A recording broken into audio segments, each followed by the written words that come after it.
Hello everyone, I am Ankush, your physics educator and welcome back to the channel उम्मीद जई। So आज हम discuss करेंगे variable mass system, right. तो variable mass system का मतलब क्या है? एक सिस्टम जिसका मास वेरी करता जा रहा है विद टाइम, राइट। टाइम के साथ जिसका मास वेरी करता जाए उसको हम क्या बोलते हैं? Variable mass system. तो वेरिएबल मास सिस्टम के जो क्वेश्चंस हैं उनसे कैसे डील किया जाए, उनको कैसे अप्रोच किया जाए, राइट, उसी को आज हम डिस्कस करेंगे, राइट। वो डिस्कस करने से पहले हम एक छोटी सी थ्योरी पढ़ेंगे based on variable mass system, right. उसके बाद हम क्वेश्चन करेंगे और देखेंगे जो हमने थ्योरी पढ़ी है उसे कैसे अप्लाई किया जाए क्वेश्चंस में, राइट। तो स्टार्ट कर देते हैं। Variable mass system.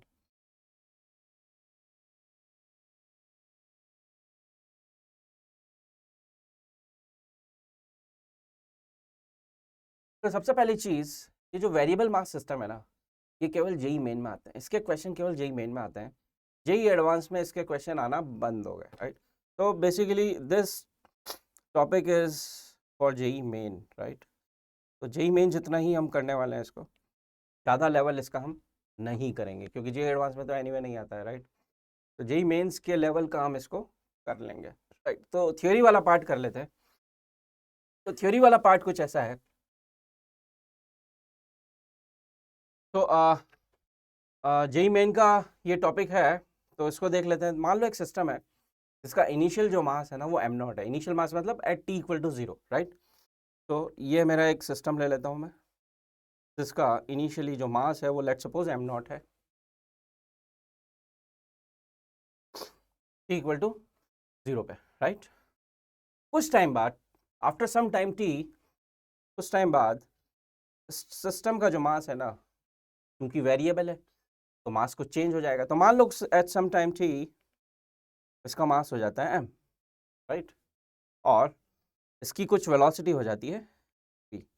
बेसिकली आपने देखा होगा कि किसी भी सिस्टम का अगर मास चेंज हो रहा है, राइट, आइदर वो इंक्रीज हो रहा होगा या डिक्रीज हो रहा होगा, जो भी हो रहा हो, तो बिकॉज ऑफ दिस चेंजिंग मास, मास जो चेंज हो रहा है, तो चेंज क्यों हो रहा होगा? या तो सिस्टम पे कोई दूसरा मास आके चिपकता जा रहा होगा कंटिन्यूसली और सिस्टम का मास बढ़ाता जा रहा होगा, या फिर सिस्टम से मास डिटैच होता जा रहा होगा और सिस्टम का जो ओवरऑल मास है वो कम होता जा रहा होगा। यही दो केसेस हो सकते हैं वेरिएबल मास, राइट। तो भले ही मास सिस्टम का इंक्रीज हो रहा हो या डिक्रीज हो रहा हो, दोनों ही केस में जो सिस्टम का वेलोसिटी है ना वो चेंज होता रहेगा। क्या बात समझ में आ रही है? सिस्टम का जो वेलोसिटी है वो कंटिन्यूसली चेंज होता जाएगा क्योंकि मास चेंज होता जा रहा है। क्यों होता जा रहा है? क्योंकि आइदर पार्टिकल निकल रहा है या आ रहा है। दोनों ही केसेस में जो सिस्टम है ना उसको कुछ ना कुछ इंपल्सिव फोर्स लगेगा, और because of that force system की जो वेलोसिटी है वो चेंज होती रहेगी, राइट। तो मान लो एट टाइम t सिस्टम का मास हो जाता है m और उसकी कुछ वेलोसिटी रहती होगी v, राइट। इसके नेक्स्ट dt ड्यूरेशन बाद, इसके नेक्स्ट dt ड्यूरेशन में क्या होगा? इसके नेक्स्ट dt ड्यूरेशन में टाइम हो जाएगा t प्लस dt, राइट। तो इस dt ड्यूरेशन में एक छोटा सा मास निकला होगा, मान लो dm मास निकल गया होगा। तो ये आपका सिस्टम है जिसमें से dm मास आपका निकल चुका है, ऑलराइट। तो सिस्टम का dm मास निकल गया, राइट। dt ड्यूरेशन बहुत छोटा है तो जो मास निकलेगा वो भी बहुत छोटा होगा, राइट। तो मान लो जो मास निकला है आपका वो कितना है? dm मास है। तो सिस्टम का मास कम हो गया होगा, राइट। तो कितना कम हो जाएगा? m minus dm। ये सिस्टम का मास हो गया, राइट। अब जो सिस्टम है उसकी वेलोसिटी भी कुछ ना कुछ चेंज होगी। अब चूंकि छोटा सा मास निकला है तो वेलोसिटी में जो चेंज आएगा वो भी बिल्कुल माइन्यूट सा आएगा, राइट। तो अब मान लो इसकी जो वेलोसिटी हो जाती है v vector plus dv vector, right. ये चेंज आ गया dv का इन वेलोसिटी। और जो मास डिटैच हुआ है, मान लो उसकी जो वेलोसिटी है वो हम ले लेते हैं vr, where vr is the velocity of this detached mass with respect to system, ठीक है। तो ये वेलोसिटी जो है क्या है? विद रेस्पेक्ट टू सिस्टम आपको गिवन है, ठीक है। अब देखो यहां पे जस्ट बिफोर डिटैचिंग मास और जस्ट आफ्टर डिटैचिंग मास जो सिस्टम है उसका मोमेंटम कंजर्व्ड है। मतलब at t equal to t and at t equal to t plus d t, इस ड्यूरेशन में सिस्टम का जो मास, सिस्टम का जो लीनियर मोमेंटम रहा होगा वो कंजर्व्ड है, राइट। तो हम क्या करते हैं? लीनियर मोमेंटम कंजर्व कर देते हैं, just before and just after. तो बिफोर की सिचुएशन ये है आपकी, just before detaching the mass, right. Just before mass के डिटैच होने से पहले ये सिस्टम है, और जस्ट आफ्टर ये हो जाएगा। तो बस जस्ट बिफोर और जस्ट आफ्टर आप लीनियर मोमेंटम कंजर्व कर दें, राइट। देखें क्या होगा। तो जस्ट बिफोर की सिचुएशन में जो लीनियर मोमेंटम है सिस्टम का वो हो जाएगा m into V vector, right. और just after detaching, just after mass के डिटैच होने के बाद क्या हो जाएगा। सबसे पहले तो जो मेन सिस्टम है उसका मोमेंटम लिख लेते हैं। उसका मास अब हो गया m माइनस डी एम, और उसकी वेलोसिटी हो गई v vector plus D vector. फिर इसके बाद जो मास डिटैच हो गया है उसके लीनियर मोमेंटम की अगर बात की जाए तो वो हो जाएगा dm इंटू उसकी वेलोसिटी क्या है विथ रेस्पेक्ट टू अर्थ। देखो वी जो वेलोसिटी हमने ली है वो तो विथ रेस्पेक्ट टू सिस्टम है, राइट। हमें जो वेलोसिटी लिखनी होती है लीनियर मोमेंटम में वो लिखनी होती है with respect to earth, right. तो विथ रेस्पेक्ट टू अर्थ इस छोटे से मास की जो वेलोसिटी होगी that is V vector plus V vector plus D V vector, right. ये हो गई वेलोसिटी ऑफ दिस छोटा particle with respect to earth, inertial frame, right. Earth के रेस्पेक्ट में हो गई। अब इसको थोड़ा सा सॉल्व कर लिया जाए।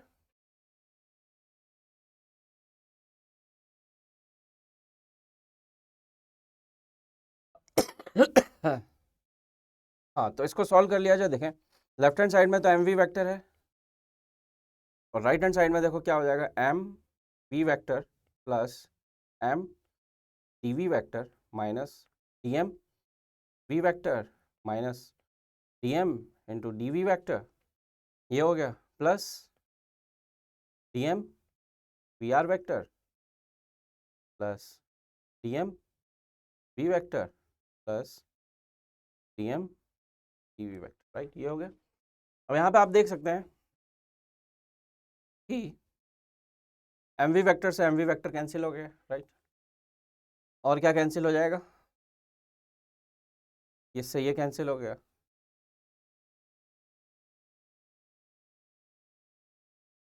और इससे ये कैंसिल हो गया, राइट। तो बचा गया एक और ये दो।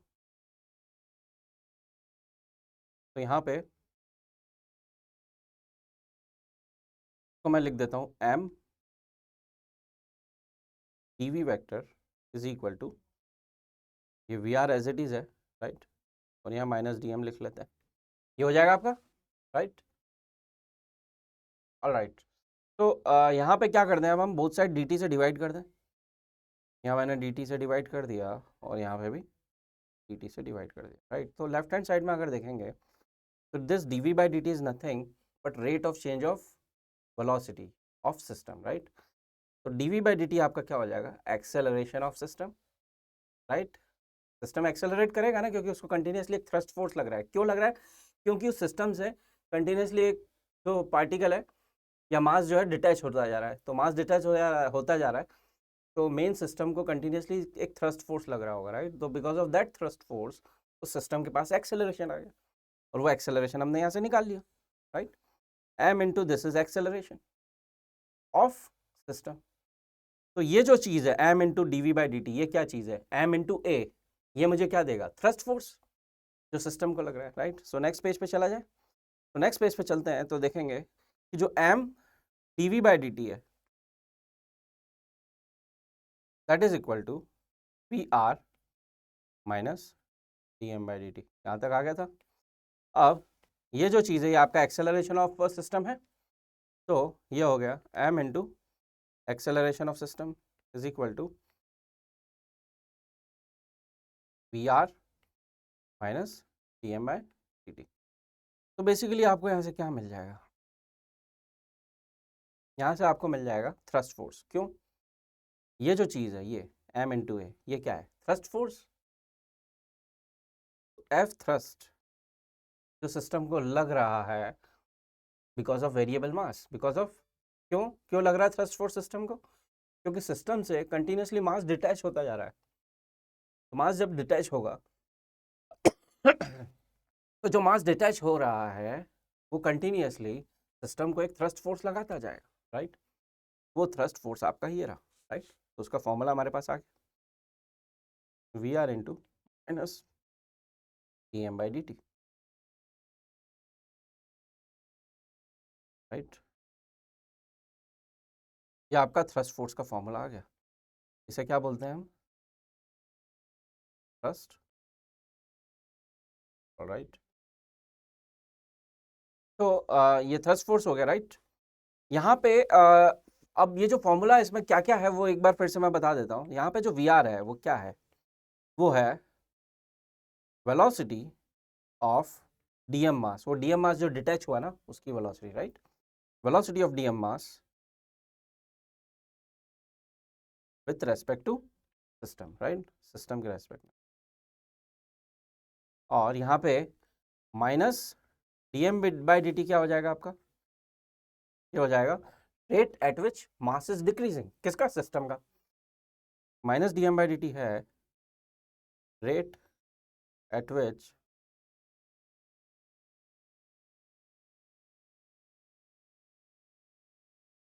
mass of a system या main body, right, mass of a main body, main body है इज डिक्रीजिंग, राइट। ये हो गया आपका minus D M.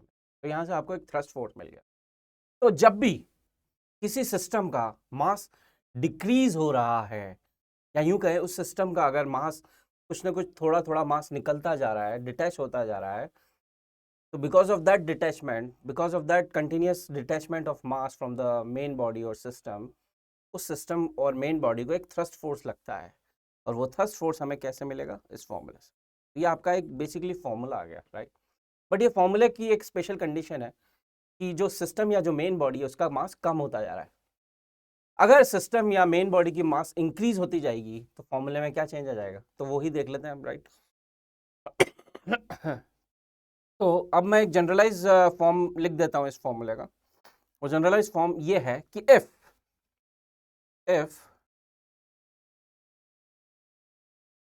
mass of system is decreasing,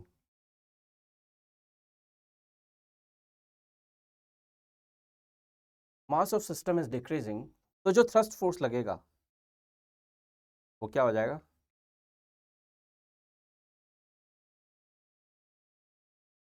right, ये हो जाएगा।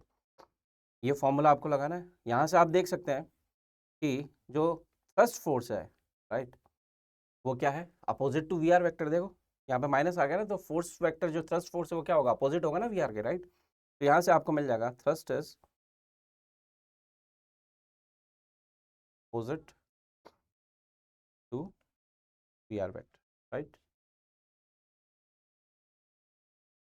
एंड if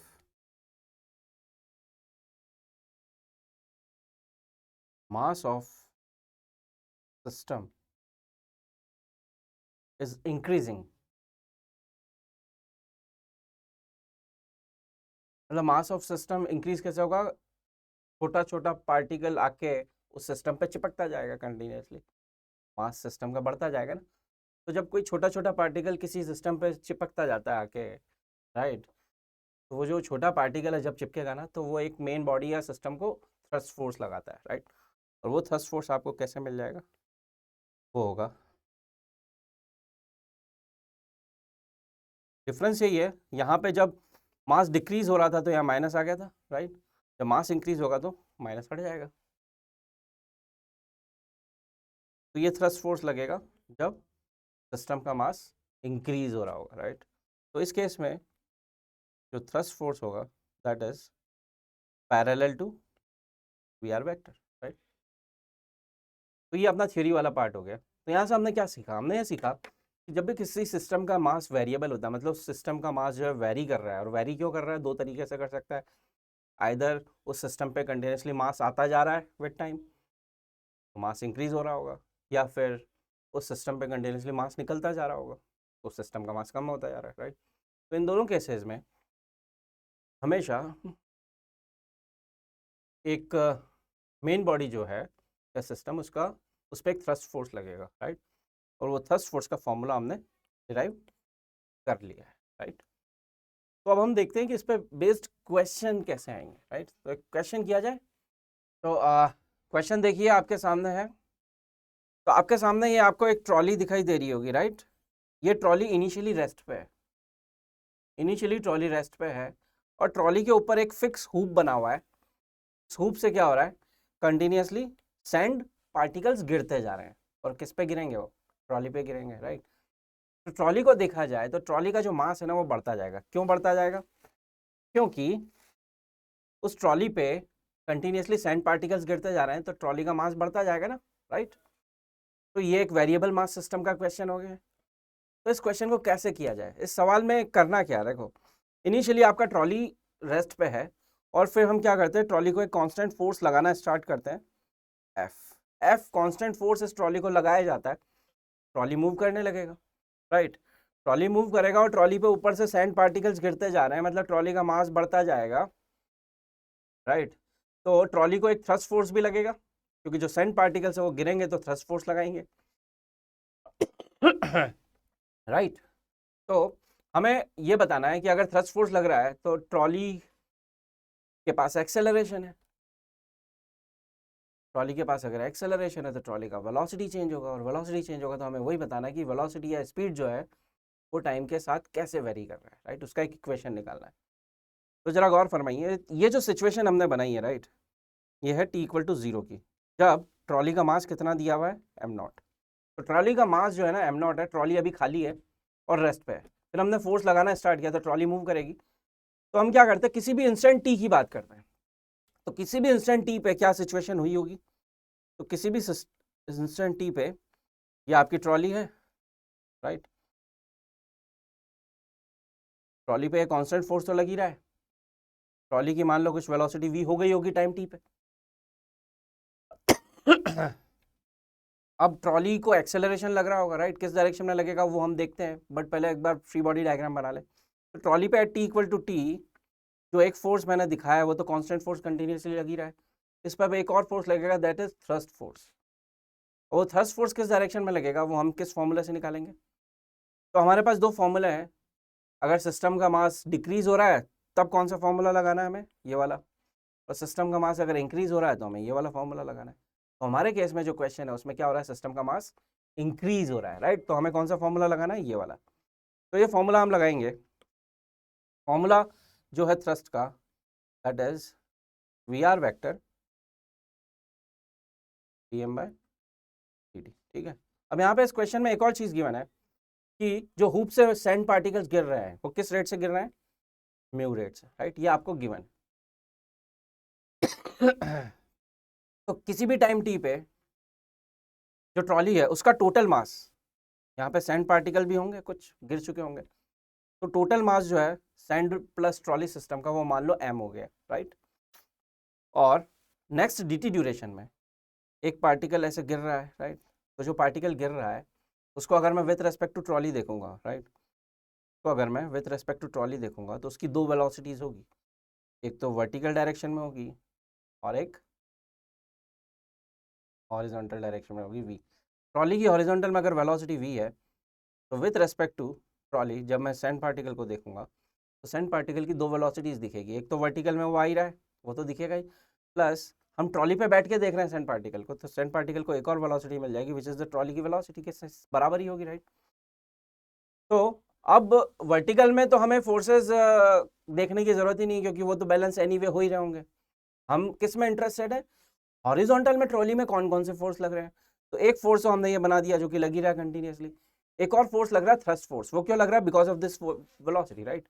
ये जो वेलोसिटी है पार्टिकल की जो अटैच होने वाला है, जो ट्रॉली पे आने वाला है, इसकी ये जो हॉरिजॉन्टल वेलोसिटी है ये क्या है, ये क्या वी आर है, रिलेटिव वेलोसिटी है ना इन हॉरिजॉन्टल। ये सैंड पार्टिकल की रिलेटिव वेलोसिटी है with respect to trolley in horizontal direction. तो हॉरिजॉन्टल में ट्रॉली को एक थ्रस्ट फोर्स लगेगा जो हम इस फॉर्मूले से निकाल सकते हैं, राइट। तो थ्रस्ट फोर्स क्या हो जाएगा, f T h is equal to, thrust force के मैग्नीट्यूड की अगर बात करें तो वो हो जाएगा v एंड dm/dt अपने को ऑलरेडी गिवन है, क्या है, म्यू, तो यहाँ म्यू लगा देते हैं, तो थ्रस्ट फोर्स लगेगा। और थ्रस्ट फोर्स की डायरेक्शन हम कैसे देखते हैं, तो जो डायरेक्शन वी आर की है, राइट, जो डायरेक्शन वी आर की है वही डायरेक्शन थ्रस्ट फोर्स की है। तो वी आर की डायरेक्शन क्या है, in horizontal, this is v r की डायरेक्शन इन हॉरिजॉन्टल, तो इसी डायरेक्शन में ट्रॉली को फोर्स भी लगेगा, कौन सा, थ्रस्ट फोर्स, राइट, ट्रॉली को थ्रस्ट फोर्स लगेगा इस डायरेक्शन, राइट, और इसका मैग्नीट्यूड हमने ऑलरेडी निकाल लिया है, क्या क्लियर है। तो एट टाइम टी ट्रॉली को दो फोर्सेस लग रहे हैं, एक तो कांस्टेंट फोर्स जो हम लगा रहे हैं कंटिन्यूअसली एफ, एक और फोर्स लग रहा है विच इज थ्रस्ट फोर्स, जो पीछे की तरफ लग रहा है,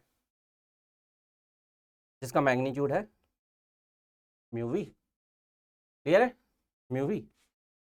तो इस इंस्टेंट में अगर मुझे एक्सेलरेशन की इक्वेशन लिखनी है तो क्या लिख दूंगा मैं तो यहाँ पे एक्सेलरेशन की जो इक्वेशन है वो हो जाएगी, तो एक्सेलरेशन भी बेसिकली इसी डायरेक्शन में होगा, और वो क्या लिख दूंगा मैं, F minus F T H, right, second law, Newton का second law, is equal to जो भी मास है सिस्टम का वो m इंटू ए, राइट, ये इक्वेशन आ जानी चाहिए। अब इसको थोड़ा सा सॉल्व कर लिया जाए नेक्स्ट पेज पे, तो देखें, तो f माइनस एफ थ्रस्ट हम ऑलरेडी निकाल चुके हैं, क्या है, mu into v is equal to m into acceleration को क्या लिख सकते हैं अपन, डीवी बाई डी टी, तो डीवी बाई डी टी लिख दिया, राइट। और जो m मास है, टी टाइम पे जो मास है m, वो कैसे निकालेंगे, तो देखो dm बाई डी टी आपको गिवन है म्यू, राइट, तो मैं ऐसा लिख सकता हूँ, तो बोथ साइड इंटीग्रेट कर दो, जब टाइम t इक्वल टू 0 था तो मास कितना था, m नॉट, जब टाइम t हो जाएगा तो मास कुछ m हो गया, राइट, वो m निकालना है, तो m क्या आ जाएगा, m not plus mu into T, तो ये मास भी आ गया आपका टाइम t पे, right, in terms of time mass कैसे वेरी कर रहा है वो आपका आ चुका।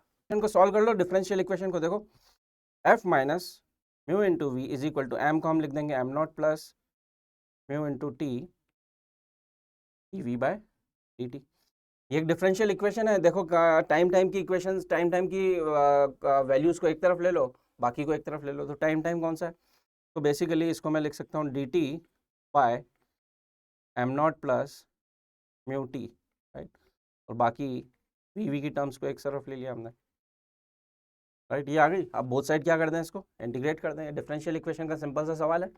देखें, वेलोसिटी जब जीरो थी, टाइम टाइम जब जीरो था तो वेलोसिटी भी जीरो थी, ये गिवन है आपको, राइट, किसी भी टाइम टी पे वेलोसिटी वी अपने को फाइंड करनी है, वही अपने का इक्वेशन है, राइट। तो देखो इंटीग्रेट करो तो इधर आएगा 1/म्यू ln M not plus mu T, कहाँ से कहाँ तक, जीरो से लेके तक, राइट, और इधर आ जाएगा -1/म्यू लॉन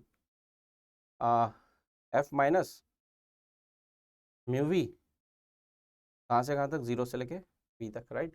तो सॉल्व करके जो आपका वी का रिलेशन है वो बड़ा ही सिंपल सा आ जाएगा, इंटीग्रेट करना आता है आपको, लिमिट्स डालना आती है, मैथ्स लगाना आता है, तो मैथ्स लगा के जो फाइनल वी का एक्सप्रेशन आएगा इन टर्म्स ऑफ वी, वो आ जाएगा F into T divided by M not plus mu into, ये आपका फाइनल रिलेशन आ गया वेलोसिटी का टाइम के साथ। तो वेलोसिटी जो है ना किसकी, ट्रॉली की, वो टाइम के साथ कैसे वेरी कर रही है वो हमने निकाल लिया, तो ऐसे करना है। तो जितने भी वेरिएबल मास सिस्टम के क्वेश्चंस हैं उन सबको आपको ऐसे ही करना है, किसी भी इंस्टेंट टी पे चले जाओ, वहाँ पे देखो कि उस मेन सिस्टम या मेन बॉडी को कौन कौन से फोर्स लग रहे हैं, एक थ्रस्ट फोर्स लग रहा होगा वो तो है, और एक्स्ट्रा फोर्स भी लग सकते हैं, वो आप देख लेना और उस इंस्टेंट पे फिर F is equal to M A लगा दो, न्यूटन की सेकंड लॉ, तो उससे एक एक्सप्रेशन आएगा, उसको फिर आप वो जो डिफरेंशियल इक्वेशन बनेगी उसको इंटीग्रेट कर दो बोथ साइड, और जो इक्वेशन निकालना निकाल लो, राइट। तो इसी टाइप के सारे सवाल बनते हैं वेरिएबल मास सिस्टम। तो that's it as far as variable mass system is concern. इसमें हमने थोड़ा सा थ्योरी वाला पार्ट देखा, उस पर बेस हमने क्वेश्चन भी देख लिया कि इस टाइप के क्वेश्चंस को कैसे डील किया जाता है, राइट। मेन चीज़ जो है ना यहाँ पे वो है थ्रस्ट फोर्स। थ्रस्ट फोर्स अगर आपने निकाल लिया तो वेरिएबल मास सिस्टम के सारे सवाल आपके हो जाएंगे। और ध्यान रखना ये केवल जेईई मेन का टॉपिक है, एडवांस में नहीं आता, तो आपको उतना ही लेवल करना है जितना रिक्वायर्ड है, राइट। तो दैट्स इट। अगर आपको वीडियो अच्छा लगा तो आप लाइक कर सकते हैं, सब्सक्राइब कर सकते हैं, और अगर दोस्तों के साथ शेयर करना चाहे तो और भी अच्छा होगा। और आपको अगर कोई डाउट है तो कमेंट बॉक्स में आप पूछ सकते हैं। Alright, so that's it, bye bye.